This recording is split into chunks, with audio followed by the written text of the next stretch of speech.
The next stage is how to use technology, but maybe I don't need to tell you about that.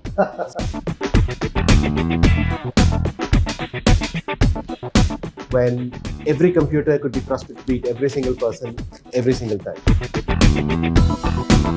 You need to know the rules. And this has been the biggest problem of chess to reach its non-core audience. Madrid or Chennai? I thought you were going to ask me Madrid or Barcelona, but that was easier.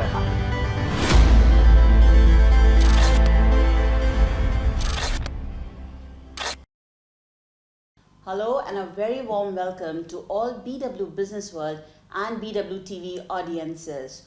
For those of you who subscribe with us, you already know that technology is a big talking point for Business World.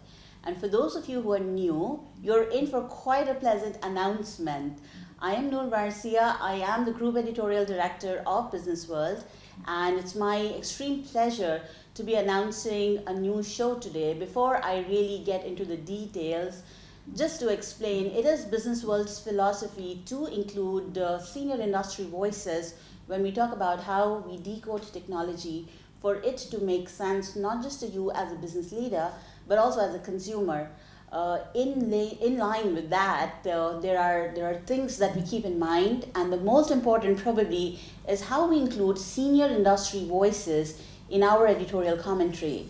The announcement today is in line with that. Our new show, brand newest, in fact, in line with all our technology IPs, is called TWTW with JM. So I realize there's a bit of decoding to do in that as well. Why don't we begin with the JM part of it? Some people know him as JM, some people know him as Jags. The official hat he wears is that of Chief Strategy Officer and Head of Growth for Tech Mahindra. However, as an active NASCOM member, he has been very, very active in many things, not limited to, but definitely including heading the CII Council for India at 75 for digital literacy. And he's also the head for the FICCI Science, Tech and Innovation Council. So that just shows how his multiple hats requires him to think in many thousands of different directions, and some of you might have already guessed it, but yes, we have got Jagdish Mitra with us. Thank you. Thank you. Hi JM, is it weird that I am welcoming you to your own show? No, it's good fun to have that introduction, which was, I thought, much more than what I actually do. No, but then obviously there's a lot of conversation that we keep happening, and technology, unfortunately in the case of technology, a lot that happens with technology is that fast moving obviously, but it's so new that a lot of people keep looking at it as that proverbial elephant, right? The trunk is different, the feet is different, everything is different, and everybody has a different take on it. Now what we hope is that you can actually address the elephant in the room. First, let's just begin with the TWTW, Technology World this week. So we are taking on a huge task of trying to talk about technology every week. What is your objective with TWTW with JM? I think, Noor, you touched on the right point. It's such an integral part of our personal lives, yet also business lives. Every business today is absolutely integrated with technology, and technology and business go hand in hand, and so therefore impacts our personal lives. The idea for TWTW came in conversation with you folks primarily because we see a lot of interest in the industry and with regular business users, consumers, so on and so forth, that what did that technology change announcement from a large company in California mean, or what did that change about the new product development that is happening in Bangalore, or what are we doing about doing this whole digital India transformation in India. So every such transformation, I think, has multiple perspectives, and you couldn't have chosen a better example. It's actually different parts of an elephant, except that technology is very agile, so it's a dancing elephant. It's moving fast, it's dancing very fast, and it's creating a fair amount of transformation around our lives. Brilliant, brilliant. I am sure our folks by now, our audiences by now have a sense of what they can expect from the show and from you specifically. But JM, you as you rightly pointed out, there is so much that keeps happening with technology. Now, how do you choose, or what are your personal parameters when you look at a development and you figure that it will have a far-reaching impact not only on the business decision makers but also in individuals in their personal lives? How do you kind of navigate that? See, I think, Noor, from a perspective of things that you first navigate on, let's come to the areas. So there's every week or almost every other frequently, there's either an acquisition or a merger happening in the tech world. It's either an announcement of a particular product, or it's an announcement of a growth plan that a government has, right? Like our government in India has, and it's made it almost a common conversation that things that will change on the basis of tech foundation. And best part, jargons. This place is so full of jargons, which some of us in tech find, what's the big deal? Why can't you understand blockchain versus crypto versus metaverse and augmented reality all put into one sentence? And how doesn't it make a difference to you? We understand it. But I'm not sure everyone understands. I'm not sure always I understand. I definitely don't. My idea would therefore be to bring in experts, have a discussion with them, and make it simpler for people to understand that what did those 3 or 4 events mean that happened this week in our future in business, and how businesses probably can leverage it. And second is, how does it impact me as an individual in both ways? In the way I'm going to consume that technology, and B, in the way I probably need to skill myself to be relevant to the future. So that's the idea. Perfect. It makes excellent sense. You have viewer number one right here, regular viewer number one right here, because I definitely don't understand it. And the more we read it, unfortunately, the more it gets confusing because different people have different takes. So I'm now looking forward to understanding more from your show. But then again, coming down to, we discussed, JM, that TWTW with JM will be in 3 different formats in line with the business world ethos and our presence. BWTV is one of those, right? It's going to be a web series. Now, I want to understand from you, what should our audiences expect specifically in this format of TWTW with JM?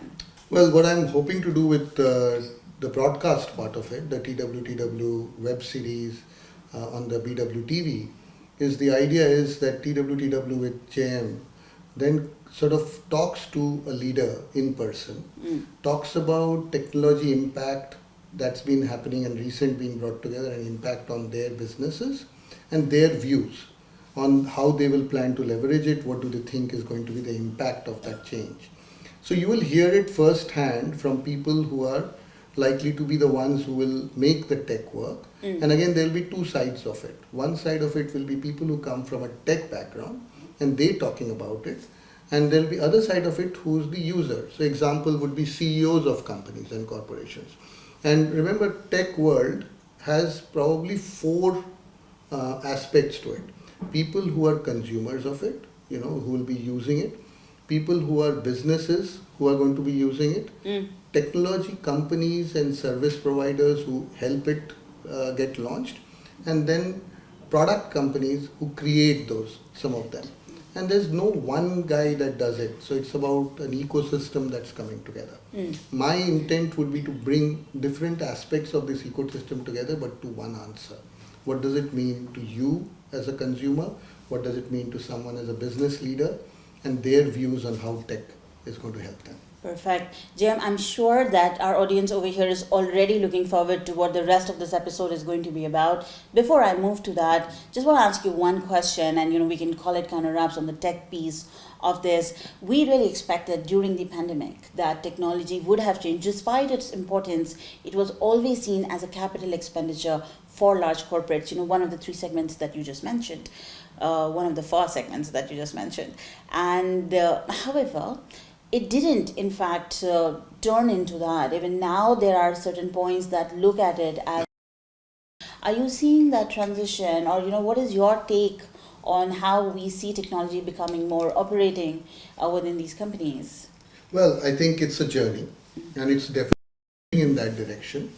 All of us would like as much of it to be linked to business growth, OPEX related changes, and so on and so forth. So, all the discussion that we have about cloud today, which is the biggest transformation agent in technology today, every product, whether it is software as a service, platforms as a service, even skills being offered as a service, right? So the gig worker model and so on and so forth is all OPEX. But someone will have to build the infrastructure, someone will have to build the CAPEX around it for that OPEX to work. So slowly and slowly the users are getting advantage of OPEX, and it's going to be a journey, as I said, that will take you a time to be completely OPEX oriented. Some parts you may not want to be OPEX oriented, for which you need secure information or data and so on and so forth. But that's a call that every business will have to take. Individually, fair enough. Our guest, it's time actually for JM to join in and have his conversation with the first guest. I was intrigued when I was given this name. He is a man of very few words. As who he is, some of you may already know who he is. But JM, why choose him as your first guest? You know, he's a legend. Yeah, that's true. B, a few words. He's a amazing example of what we want to do in business. It's about strategy and it's about execution.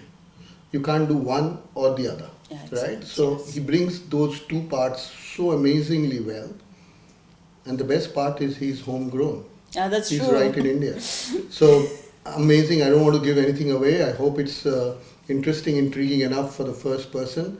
I am super excited. I'm absolutely a bit of a fanboy moment, if you may. With my hairstyle, it's more of a fan man moment than boy. But it's just looking forward to this amazing combination of what we need in business every day: strategy and execution. In fact, I'm joining him, and with my hairstyle, it's fan woman moment, and we are going to let JM go as he takes us to his first guest for the inaugural episode of TWTW with JM.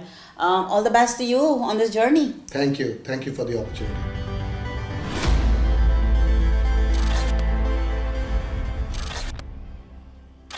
First of all, good afternoon and thank you for joining in Sunday afternoon. But first of all, absolutely, I think for most of us, including me, a huge fanboy moment. Not sure with my hairstyle I can call myself a boy, but huge moment for all of us when a legend, and there are legends and there are legend of legends, and I think Vishy definitely classifies into that legend of legend category. I was talking to someone recently about saying how day before yesterday was a game-changing moment for Indian sport, because that was the day we won the World Cup in '83.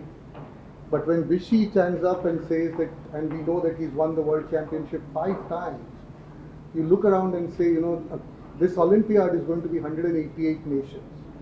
In that 188 nations, if someone is a world champion, and that too not once but 5 times, you know what it takes. So a big round of applause for Vishy. And this is a passion for most of us who are in this room, Vishy. Sports and technology. They all come from a tech background. You'll get a chance to meet them, but most of them also are a sports fan. So I thought this could be the best start that we could think of as TWTW's openings session. But before I start, I want to give you a sense of what the world of sports tech looks like. The world of sports tech today is expected to be about a $40 billion business just on technology in the next couple of years. And that's the nature of the business that's growing. And it's not limited to terminologies in technology that we constantly use. AI, data analytics, predictive analytics. You'll see that in every IPL game today, there's someone sitting with a laptop analyzing what's going on. Every football game today analyzes the moves. Every helmet in American football today has a sensor. Every bat today, which another famous cricketer, I hope to bring him on stage here, has announced in partnership with us, is also looking about putting a sensor in every bat. So that's the ability of what tech can do in this whole place. But chess itself has done tremendous. Probably this is the only sport that aligns exactly the same way you play it on the game. Unlike a football or a cricket or a table tennis or a regular lawn tennis. So thank you, Vishy. Thank you for coming and joining us. Thanks very much, Jag. Nowhere in the world of chess has they ever seen something like the launch that we did. And now with the chess torch that has been going around 75 or will go around 75 cities, it will be the first of its kind that's been ever done in the world of chess. In a sense, this is really an India story because we had at the start of the year, there was a chess Olympiad scheduled for Moscow. On February 23rd, that was the case. February 24th, the World Chess Federation understood that they would have to move the venue. And within a few days, and India was basically requesting them for some event, not of this magnitude, but they were requesting them, we'd like to host some event, do you have anything you want to throw at us? They said, would you like the Olympiad? So the wheels turned fast, but here sometimes you see that we are very dynamic and can move at very high speeds if we want to. The federation was very effective. The Tamil Nadu government was very effective. And together they had a bid. The Tamil Nadu government made all the guarantees. Everything happened within a week. They went back to FIDE, showed the bank guarantee, and boom. The Olympiad came here. But then the next stage, the implementation has also been going very well. The government is involved from the get-go, booking 3,000 hotel rooms, and they decided to move the whole event to the East Coast Road. Because otherwise, bringing the players to the venue every day in traffic is going to be complicated. So they moved the whole thing to the ECR. And they found a venue that can have more than 1,000 simultaneous matches. And it's actually brilliant. And then this very innovative idea with the torch relay. This is not a tradition in chess. This is a borrowed tradition. But nonetheless, the idea to introduce it for chess was new. And it has caught everyone's imagination. I mean, the trick again is how do you grab people's attention, people who are remote from the game, and let them know that something is happening. And they've done that brilliantly. So the torch is now going to 75 cities.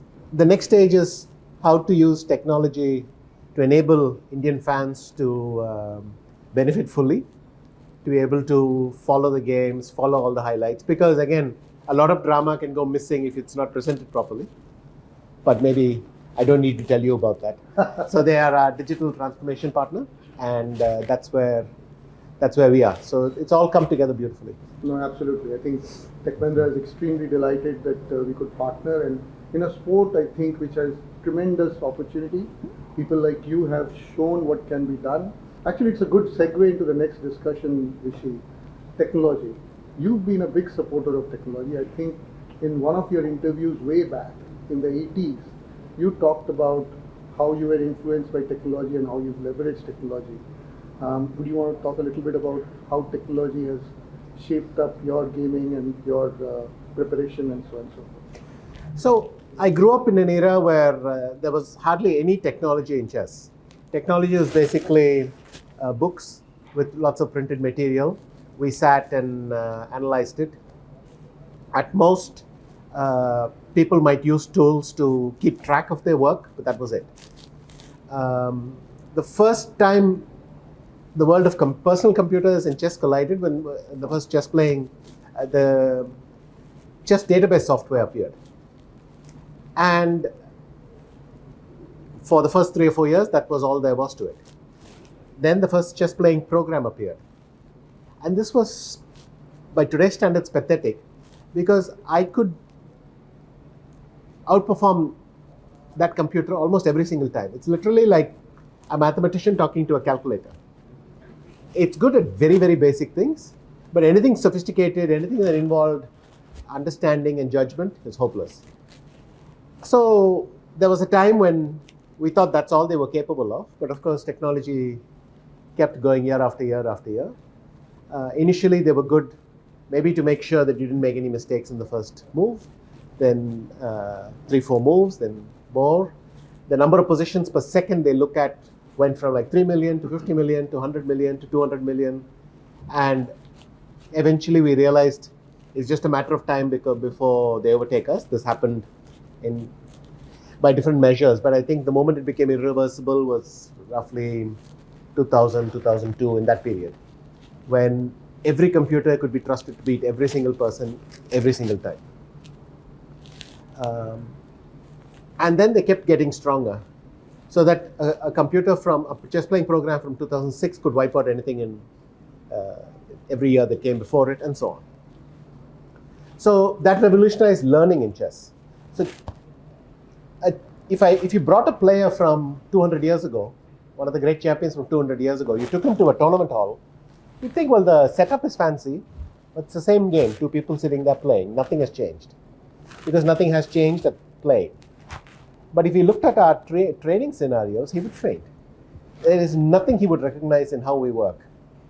And this idea that we hardly do any thinking ourselves. We first let the computer run, find something, and then we think, how do we make sense of what it said? How do we draw very, very profound conclusions? Because you want to bring something unique, right? So it has to be something that differentiates you from thinking. Everyone can read the output, and it's the best output, no discussion. So training has been revolutionized. Dissemination of information has been revolutionized. I used to wait for magazines to appear 2-3 weeks after a tournament was over to find out what they had played and what the results were. Now you can follow it live, every single game played, every single part of the planet on your phone. So one by one, it's been solving a lot of problems. We're at the final problem, if you like. See, the thing about chess as a spectator sport is it is essential that the spectator knows the rules of the game. See, every other sport has a ball going into something. I mean, some visual effect, which even if you have clueless, you'll understand that something significant has happened. In chess, no matter what you do, it will never look significant. It's just wood moving around. So you need to know the rules. And this has been the biggest problem of chess to reach its non-core audience. Technology makes that simpler, but first, the obvious stuff. You get a human to sit there doing commentary, like a radio. And then if that person says, look at that thing, this is happening, that is happening, that brings one element. It gets better if you can have a graphical thing, highlight the squares that are involved, so that the commentator saying, look at that red square, you see it went to the green square, that happened. It improves the understanding of a casual person, because that is the biggest challenge for the sport. In something like the Olympiad, the complexity is, in any given game, there will be interesting moments. But if you want the audience to be able to follow 2,000 games, what you need to do is to have the commentators have access to this dashboard of games and efficiently switch from one to the other, condense the highlights that have happened so far, and it's going to be the most amazing thing, because you have such the wealth of games, but you can keep switching beautifully. Because in chess, the players might think for 10 minutes. So you can transition well. The second thing is the pandemic isn't really technology, but if you could force everybody to sit at home and watch and be bored and sit with their phones, I'd like to know something else that could do this. It suddenly meant that a lot of people who seem to have wanted to play chess all these years but never had the time had 2 years to try it. This led to an explosion in chess. The membership in chess websites, the playing numbers, everything. I'm talking millions of chess games played at any given moment. So the game is sort of accelerated. We have maybe doubled, tripled, quadrupled our audience just in the last 15 years, thanks to technology. But there is scope for much more improvement in terms of how to present the game, how to interpret the game, how to make even a simple person who is very distant from the game at least have a sense of why it's difficult. And what's fascinating is, right now, any spectator on earth is better informed about what happened in a chess game than the two participants. Because the two participants are the only ones who have not checked what happened with the computer. While you were talking about technology doing predictive moves, there's a chess technology or a platform called Maya, which is primarily built around AI and how it's getting leveraged across in chess. I don't know how many of you are aware, but just to give you an idea about chess, so similar to business, you've got to think about a few moves ahead. And guess what is the number of moves that Viswanathan thinks about or has thought about? He's been very humble when mentioned when he makes one move.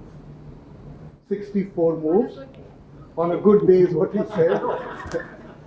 So that's where actually most of the discussion ends up with people looking at what number of predictive moves can we do when a chess game happens. And the whole talk about how do you engage fans to be able to look at technology in this world and use chess effectively. Do you have a view and opinion on any specific technology that you think is likely to change the way chess is, more from a fan engagement perspective? I think simply in some way data analytics. Simply seeing a lot of patterns that we never looked for before and would not recognize. There are probably patterns in my play, just like there are patterns in my speech and patterns in my walks around the city and patterns. I mean, there are patterns in everything. Imagine in tennis or in football what they do. They say this person in this position will always hit a forehand, or he'll always try to aim for this spot. Or in football, he spends so much time in this part of the field and he's always passing it to this person and this one. Then you detect patterns, but this you will only see when there are multiple.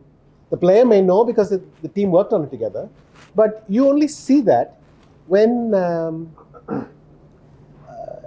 you analyze the data points and you realize, well, there are 50 things that happened here that did not happen in any other sport, and that sort of thing.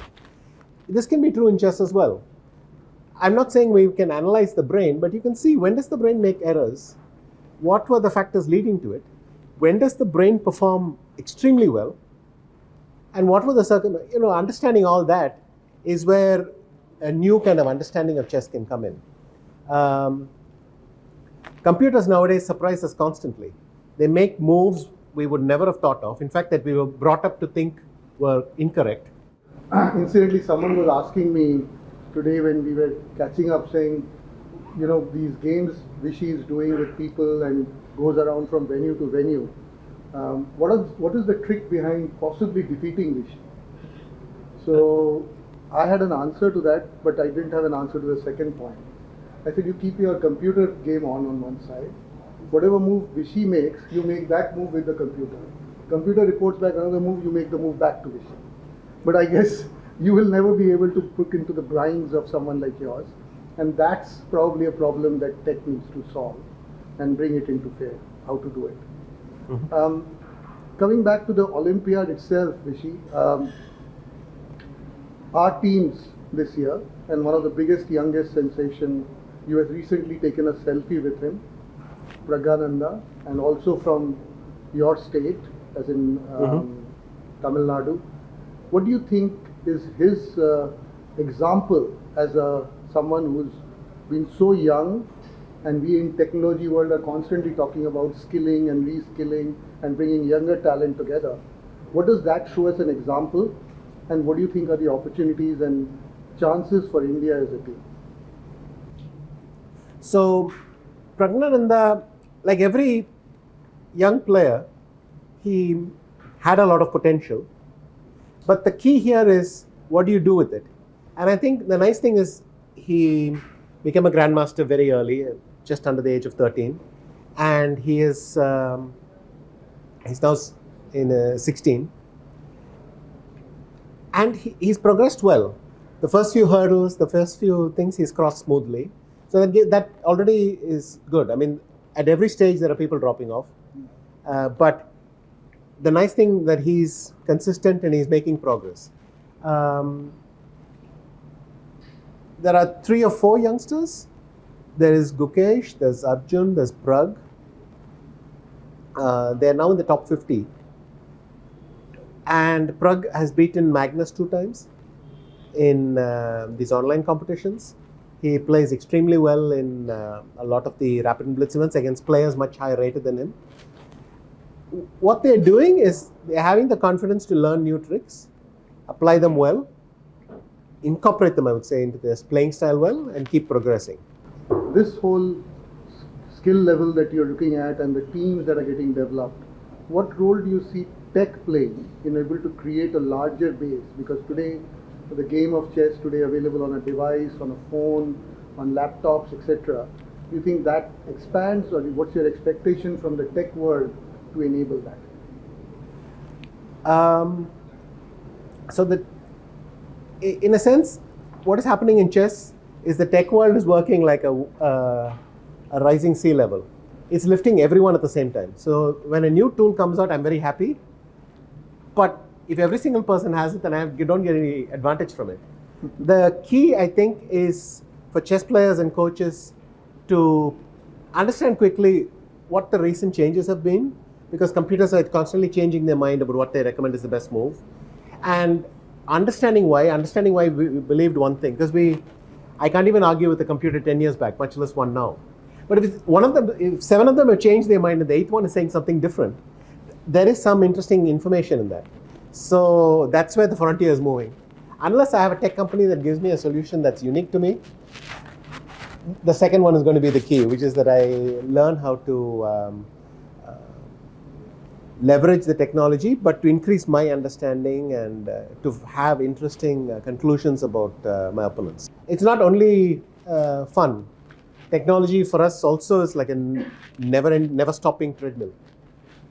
We can't get off, but we have no choice somehow. If you have a solution to that, I'd love to hear it. but otherwise,